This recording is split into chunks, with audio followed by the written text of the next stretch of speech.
Ardwolf sent me this lock. It's the A50S. It has Wi-Fi. I really don't quite know what to think about this lock. On the one hand, the lock itself is actually one of the best locks I've seen. It's commercial grade, it's very high quality, it's a slick looking lock. On the other hand, they've made some kind of bizarre choices with this lock that I'll go over in this video. The installation was easy enough. I did have to modify my door a bit, but overall it was pretty straightforward, not too difficult. What was difficult and confusing was trying to figure out the lock after I had installed it. Now, I will admit, when it comes to different products, I always try to figure things out without using the user manual. I personally believe a really good product does not need a user manual because it should be intuitive enough for you to figure it out on your own. That really wasn't the case with this lock. That being said, with the manual, you can figure things out. It's easy enough to navigate, but trying to figure it out on my own was kind of difficult. Eventually, I was able to set a master password for this lock, and I was able to pair it with the app on the phone so I could use the Wi-Fi functionality. So here's what I found to be weird.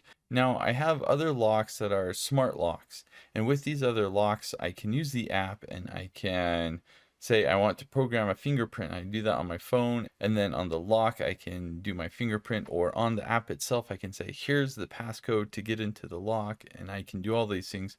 With this Ardwolf lock, you can't do any of that at all.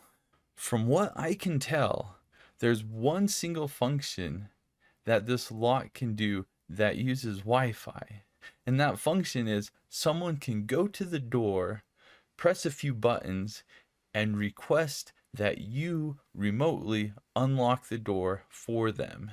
So here is where I need your help. How is that a useful feature at all?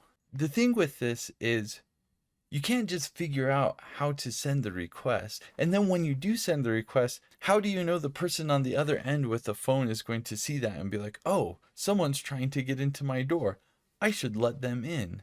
This makes no sense to me. If you wanted someone to let you in the door remotely, you would probably call them up or text them and say, hey, could you unlock the door remotely and let me in? You can't do that with this lock. The only way you can do it is by approving the request that someone has already made.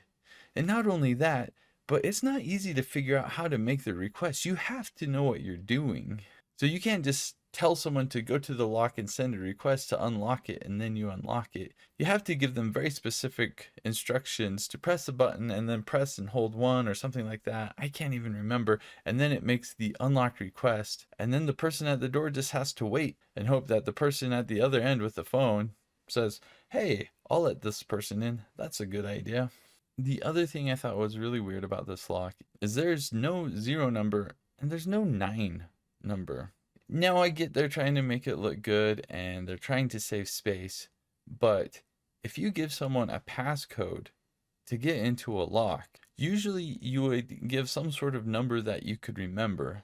For example, for myself, I might use a date that is significant to me for a passcode. Now it turns out there's 12 months of the year, 9 of those months have the number 0 in them.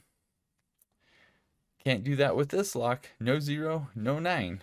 So good luck finding a passcode that's easy for you to remember. So with this lock, everything that you need to do is done on the door itself. So I really don't get why the Wi-Fi functionality is necessary. I will say this. When I use my fingerprint to enter the door, I get a notification on the door saying that the door was unlocked. I do see how that could be in some instances useful. Maybe if you put the lock on a corporation and you wanted to see who was logging in and at what time, this would accomplish that. If you're getting the lock for yourself and you just want an easy way to set it up using your phone, you are out of luck with this.